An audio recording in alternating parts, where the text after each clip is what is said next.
Hello students, welcome to 10th standard social studies class. Today we are going to start chapter 5, that is Indian rivers and water resources. Children, rivers are the most important resources of any country. Adequate knowledge of location, drainage and flow of river is necessary to manage the best use of river water for the people of the country.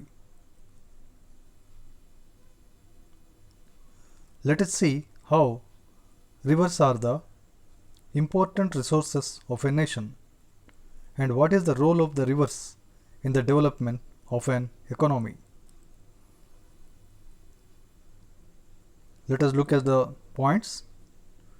Rivers have remained important through the ages. The areas along the banks of the rivers have witnessed great cultural and economic progress since ancient times. Children, as you know that in India, Indus Valley civilization developed along the banks of Indus River. In the same way, civilizations developed all around the world in the banks of the rivers. Rivers are integral parts of our folklore and folk songs. River water is basic natural resource. It is essential for human, agricultural and industrial activities. So, rivers are important sources of water for the domestic use, for the agricultural use and for industrial activities. Rivers deposits alluvial soils. Children, when the rivers flow down from the mountains, they bring fine alluvial soils. These alluvial soils form the plains, which are fertile and useful for agriculture. The rivers provide most productive agricultural lands to the country. For example, the Ganga, Kaveri and other deltas have traditionally been the rice growing areas in India. An agricultural dependent on the vagaries of monsoon get irrigation water from rivers. That means in India, agriculture is depending on the monsoon. But monsoon rains are uncertain. Sometimes they are excess, sometimes there is lack of rain. So, the irrigation water from the rivers are the important sources for the water for agriculture. Hence, rivers are the backbone of the development of Indian agriculture. River valleys have dense and concentrated settlements. That means many people live around the banks of rivers as there are many suitable conditions for living in those areas. Children, the next important points about rivers are most of the large cities are located on the banks of the river. Rivers provide us with essential water supplies. They also receive, dilute and transport wastes from settlements. Hence, they prove to be the biggest cleaners to towns and cities. Industrial development has flourished along rivers because numerous industrial processes depend on water.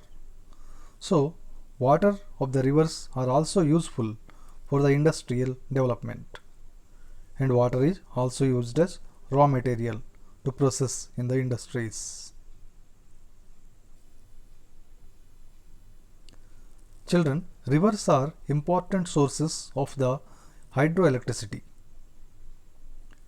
Next, rivers provide primary channels of inland waterways in the form of navigable waterways. So, in many places, rivers are navigable by boats or ships, and so they are important mode of transport and traveling.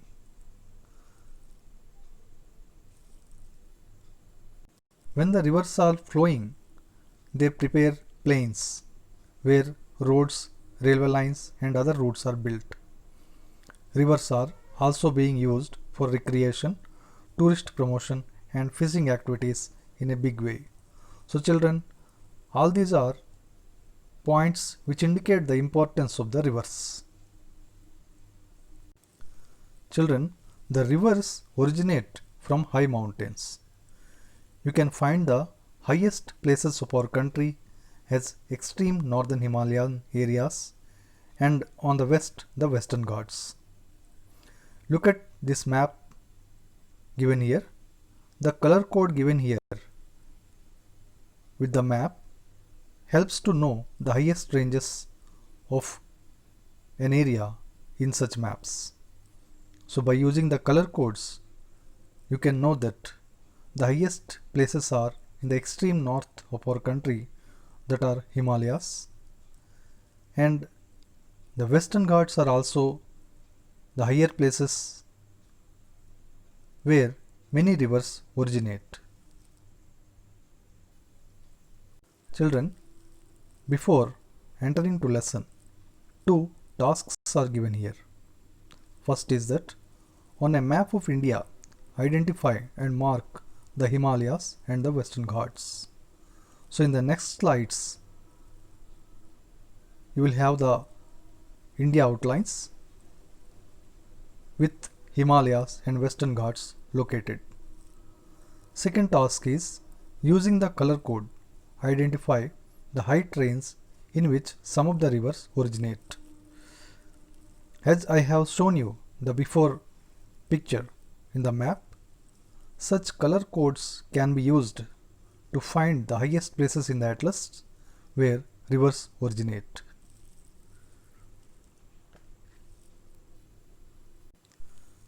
Next, here children, there are few important issues of discussion are given.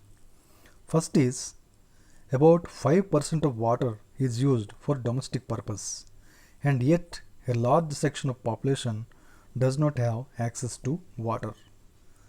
Children, do you think all the people in our country are able to get safe drinking water? What do you think, children? Actually, many people are still using unsafe water for drinking. Can you think any solution, children? It is needed to manage the distribution of safe drinking water for all the people, because enough water is available. It is said in the statement that about 5% water only we use for the domestic purpose. Out of the total fresh water available in our country, we need only 5% for the domestic purpose. But still there are large population who are not able to get safe drinking water. So here we have to think how these people can get safe drinking water. And the second topic is that 40 million hectares of land in India is flood prone, and an equally large part of the country is also drought prone. What are the cause for this? So can you think any reason, children? And again here the reason is the need for good water management and distribution. So it is given here that 40 million hectares of the land in India is flood prone. A large areas of land is flood affected every year in our country. So agricultural is disturbed there.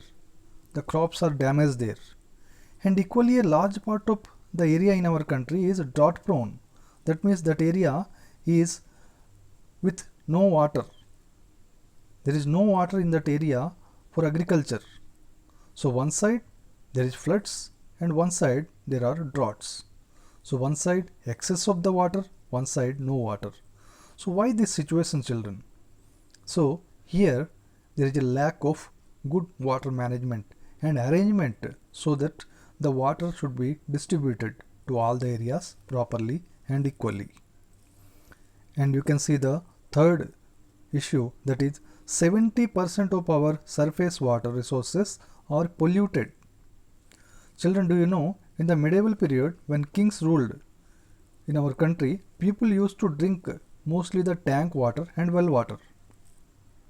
But today we can't dare for that, because today the tanks, wells, and most of the water is polluted. Most of us depend for drinking water as processed water. And it is because of the use of chemicals and wastes coming out of the factories that most of the surface water is polluted. So children, in future you may be in a responsible position like an officer or a minister to think solutions for such problems. We shall discuss these issues in this lesson, but first you must know the river systems in India, which we expect to provide water for all our needs. Children, here are some words which you will come across in this lesson, so you should be familiar with these words. First word is drainage. Children, generally this word is used for the outlet of wastewater, but the term drainage also describes the river system of an area. So in this lesson, whenever we are using the word drainage, it will indicate the river system of an area. Second word is drainage basin. So drainage basin is the area drained by a single river system. So that area covered by a single river system is called a drainage basin. Next, water divide. Any elevated area such as a mountain or an upland which divides two drainage basins is known as a water divide. River system. A river along with its tributaries may be called a river system. What is a tributary, children? Tributaries are small rivers which join to the big river. They are called tributaries. And here one fact for the GK point is that the world's largest drainage basin is of the Amazon River in South America. So children, here you can see the picture of a water divide where the elevated or high land divides the water streams.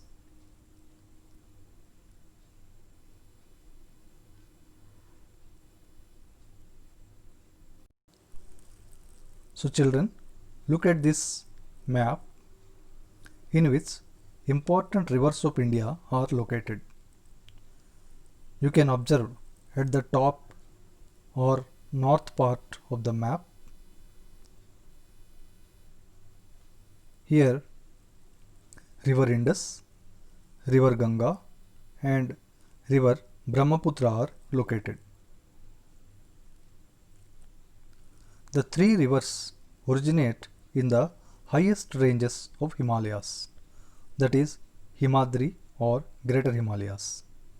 Children, please observe the red mark here and try to remember this place where Brahmaputra river and Indus river originate. So the place with red mark where Brahmaputra and here the Indus river also originate, in this place Mount Kailash and Lake Mansarovar are located. This place is close to Tibet, and this red marked place is a place where Mount Kailash and Lake Mansarovar are located, and it is the place where river Indus and river Brahmaputra originate. You can see river Ganga coming down of the hills of the Uttarakhand. Here you can also see the Narmada and Tapti rivers flowing to west near Gujarat. You can see Mahanadi, which is joining to Bay of Bengal in Odisha.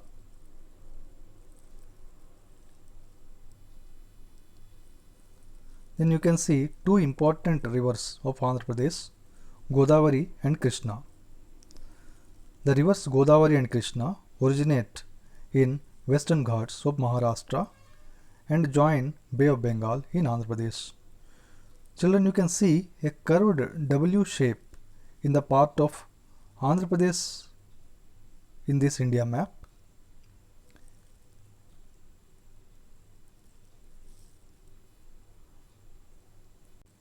When you want to locate river Godavari, you must draw the line from Maharashtra to Andhra Pradesh, and you should join the line to the upper part of the W shape. And when you want to locate Krishna river, you must draw the line from Maharashtra to Andhra Pradesh, and you should join this line to the lower part of this W shape. So in this way you can locate the rivers Godavari and Krishna. Next important river of Tamil Nadu, that is Kaveri. This Kaveri originates from Karnataka and flows to Tamil Nadu and joins to Bay of Bengal. So children, in this map you can observe the important rivers of India, and you can look here the river Brahmaputra. It flows towards east and enters to India in Arunachal Pradesh, then it enters to Bangladesh, then it flows to Bay of Bengal. And you can see Ganga river. This also flows to east and then enters to Bangladesh, and in Bangladesh Brahmaputra river and Ganga river join with each other and flows to Bay of Bengal. So children, here you can observe the location of different rivers on India map. We will be discussing about the flow and course of Indian rivers in detail. In this map you can see many small rivers are joining to big rivers. They are called tributaries. Sometimes some water streams come out of a big river. They are called distributaries.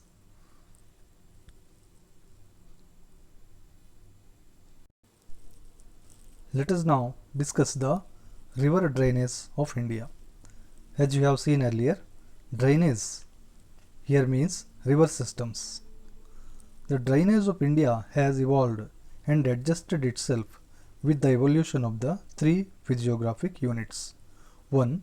The Himalayas, 2. Peninsular Plateau, and 3. Indo-Gangetic Plain. Children, that means the Indian river systems originate, spread and flow mainly in three physiographic units: from the Himalayas, from Peninsular Plateau, and from Indo-Gangetic Plain. Children, in the earlier lesson you know that there are actually 6 physiographic divisions. The others are deserts, highlands and coastal plains.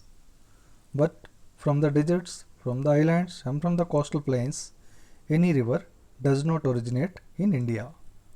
So the rivers in India originate and flow from the three physiographic units, that are Himalayas, Peninsular Plateau and Indo-Gangetic Plain.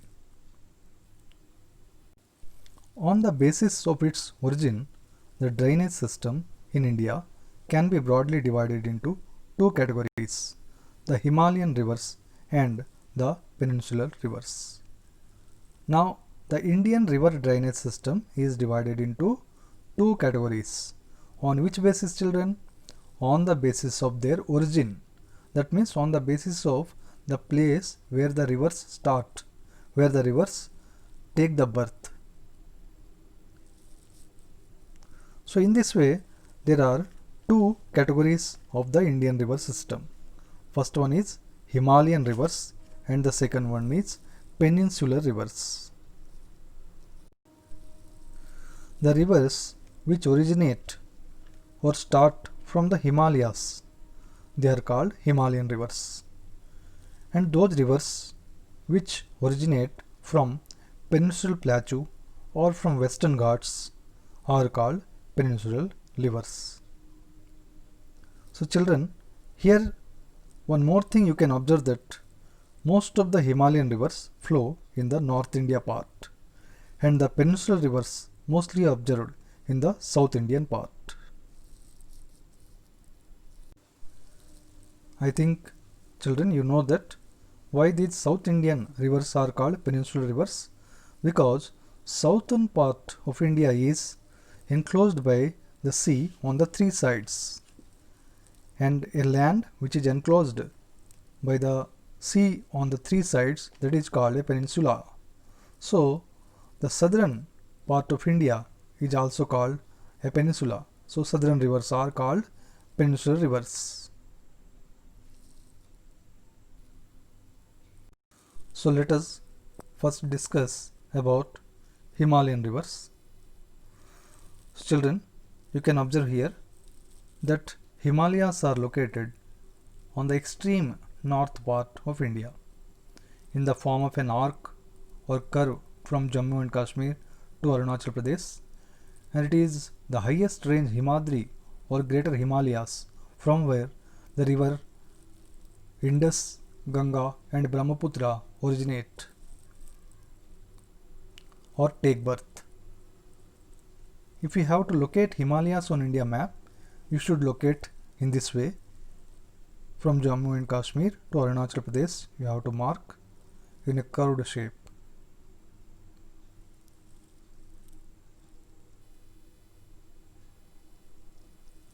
You can see here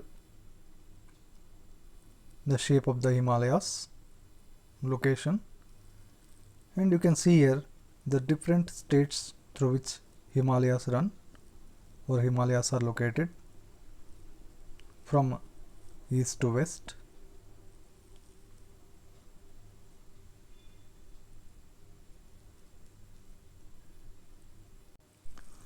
Children, you can see the highest ranges of Himalayas located in Greater Himalayas or Himadri are covered with ice and snow throughout the years. So from these ranges, highest ranges, rivers take birth or originate, and then these rivers flow down to plains.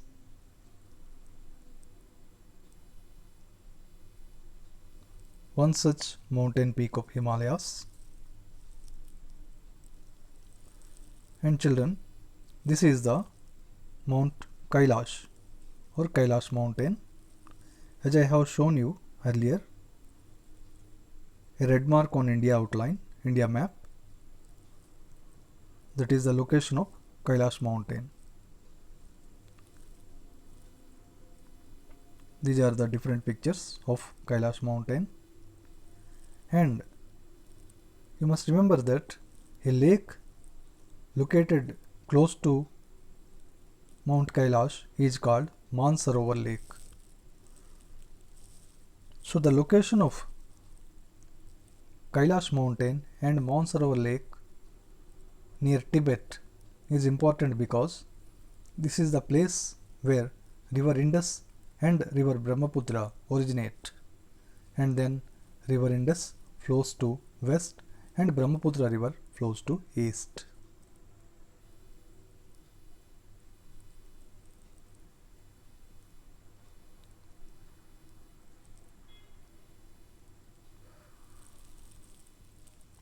Children, Himalayan rivers belong to three principal systems: the Indus, the Ganga and the Brahmaputra.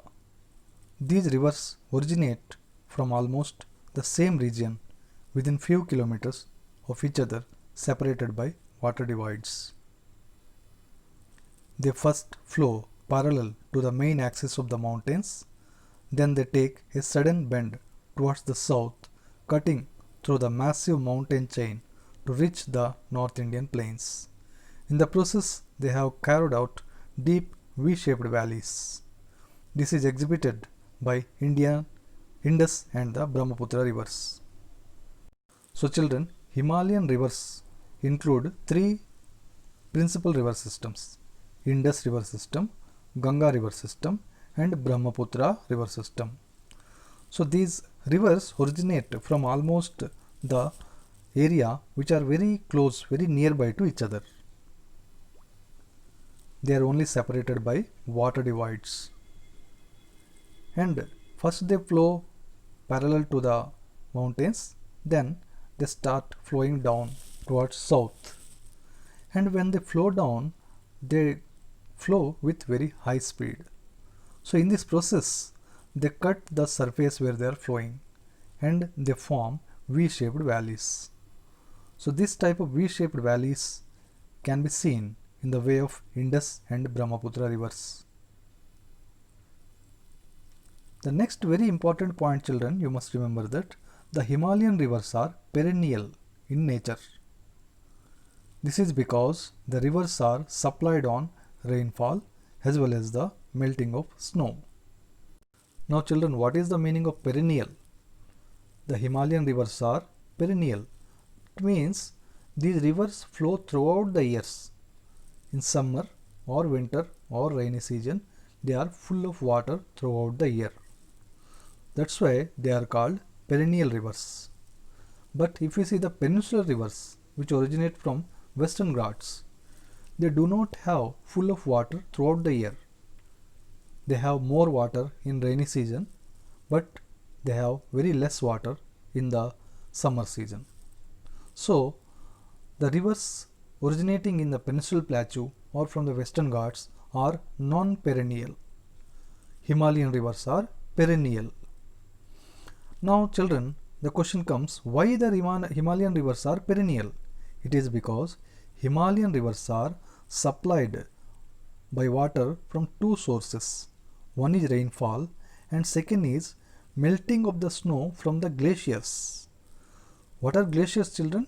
The glaciers are large accumulation and deposition of snow and ice for a long period.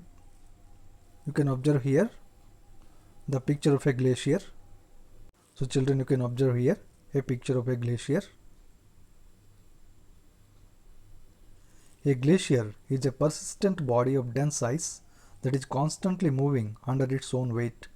A glacier forms where the accumulation of snow exceeds its ablation over many years, often centuries. So glacier is the large accumulation of snow and ice. And from here, the glacier slowly melts and water comes out. And this melting of the glacier forms the streams. The streams afterwards take the shape of the rivers. Now, as I have told you that the Himalayan river system contains three river systems: the Indus, the Ganga and the Brahmaputra. So let us look here about the flow and course of the Indus river system. The Indus originates in the northern slopes of the Kailash range in Tibet near Lake Mansarovar. It follows a northwesterly course through Tibet. It enters Indian territory in Jammu and Kashmir. So children, as I have told you earlier that the northern slopes of Kailash range in Tibet near Lake Mansarovar is the originate place or the birthplace of Indus River. The Indus River enters the Indian territory in Jammu and Kashmir. Look at some important points about the Indus River. The source is near Tibet, near Lake Mansarovar, and Indus River has 5 main tributaries. That means there are 5 rivers which join to Indus River. They are Chenab, Satluj, Jhelum, Ravi and Beas. Jhelum, Chenab, Satluj, Ravi and Beas. These are the 5 rivers which join to Indus River. So these 5 are called tributaries of the Indus River. The total length of Indus River is 2900 km. But in India, it flows only for a few kilometers, and a large part of Indus River is flown in Pakistan. You can look here a picture of Indus River. You can look here the 5 tributaries of Indus River: Jhelum, Chenab, Ravi, Satluj and Beas. They join here, and Indus River after Jammu and Kashmir goes to Pakistan, and in Pakistan, you can see in this picture, in Pakistan, in Karachi, it joins to Arabian Sea. So children, you can locate Indus River, how it is given in this map. You can see here Indus River originate near Tibet, near Kailash Range and Mansarovar Lake. It enters into India in Jammu and Kashmir, flows to Pakistan, and at Karachi it joins to Arabian Sea. And from India, in the Punjab Haryana regions, 5 tributaries, Jhelum, Chenab, Ravi, Satluj and Beas, the 5 tributaries join to Indus in Pakistan.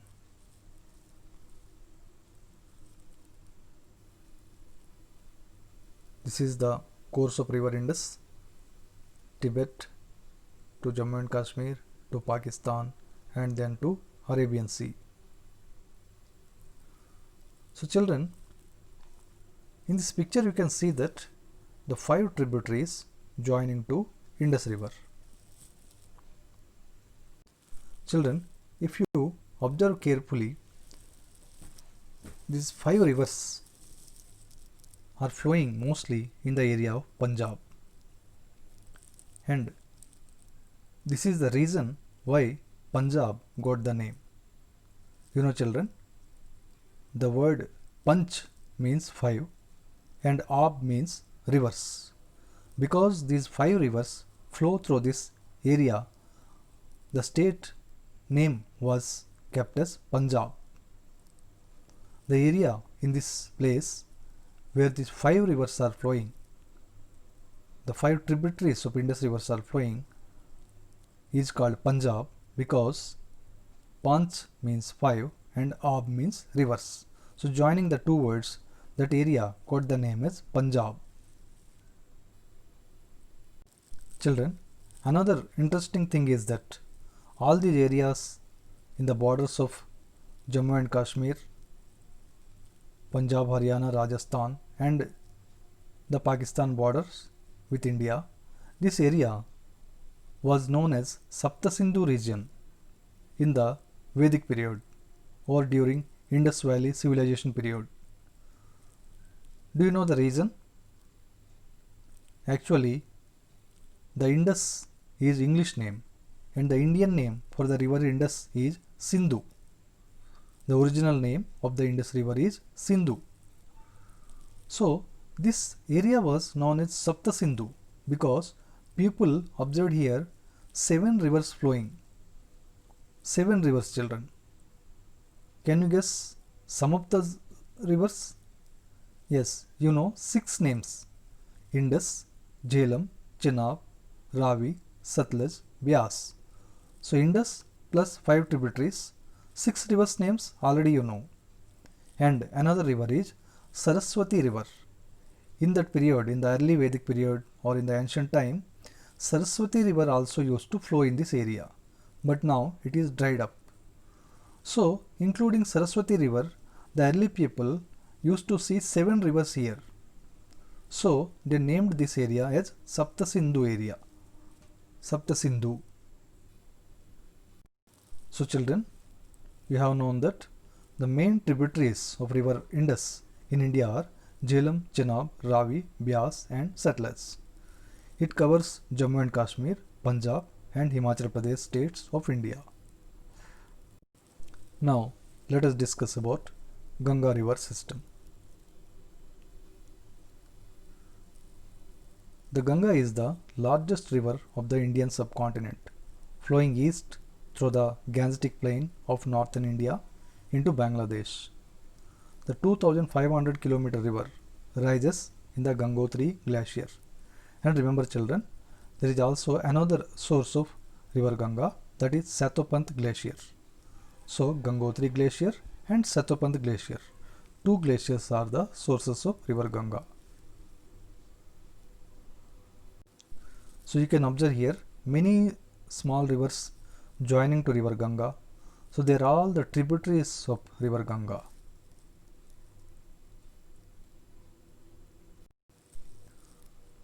Children, In this map you can observe that river Ganga comes down from Himalayan mountains and flows through the states Uttarakhand, Uttar Pradesh, Bihar, West Bengal. Then it enters into Bangladesh and falls into Bay of Bengal. So you should locate Ganga river on India as it is given in this map. So children, you must remember that river Ganga has twin sources, two sources. The main one is Gangotri glacier, where it is called the Bhagirathi. The other is the Satopant glacier, northwest of Badrinath, where it is called Alaknanda. So children, Ganga Nadi or river Ganga has two sources or two streams coming out of two separate glaciers join and form river Ganga. First one is the glacier which is called Gangotri glacier, and the stream which is coming out of this Gangotri glacier is called Bhagirathi. This river stream called Bhagirathi flows near the holy place called Kedarnath. And another source is Satopant glacier. The stream which flows from Satopant glacier is Alaknanda. This Alaknanda flows from the area of Badrinath. The two streams join at Devaprayag. The place where the two streams Alaknanda and Bhagirathi join, the place is called Devaprayag. And after joining, the joined stream is called river Ganga. So at Devaprayag, Bhagirathi and Alaknanda join and form river Ganga. So now this river Ganga emerges from the hills of Haridwar. And after that, river Ganga is joined by large number of tributaries. A majority of these tributaries originate in Himalayan ranges, but some of them also come out from the Peninsular Plateau. The Chambal, Sindh, Betwa, Ken and Son are some of the tributaries of river Ganga.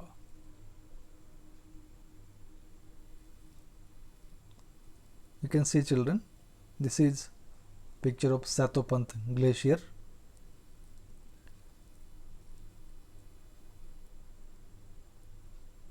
The place called Badrinath,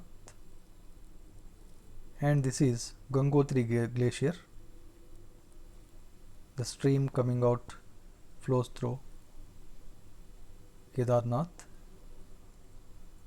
and here you can see children confluence of Alaknanda and Bhagirathi at Devaprayag. So the streams Alaknanda and Bhagirathi join at Devaprayag and forms Ganga river. Now children, look at some of the major features of the Ganga river system. Length of the Ganga river is over 2500 kilometers.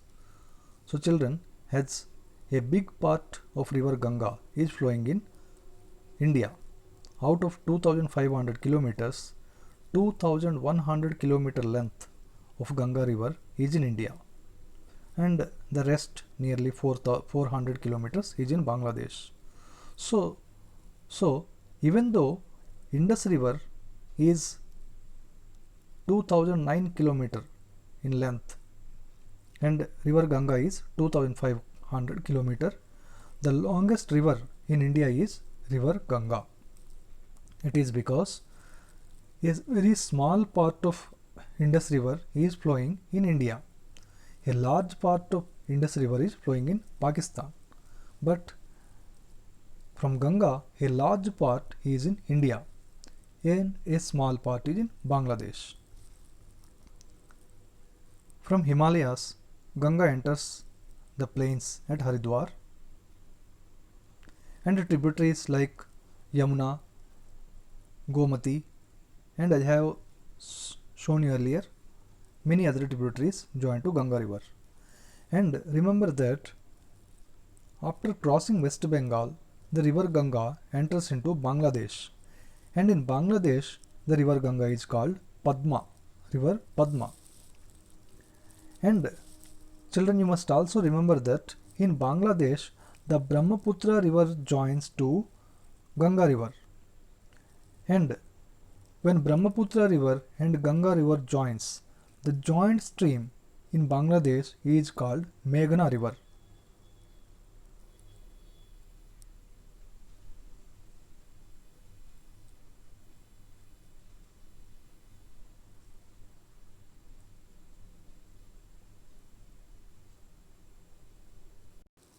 Okay children, with this we came to the end of this session. In the next class, we will be discussing about some other rivers, their locations and their flow. Thank you.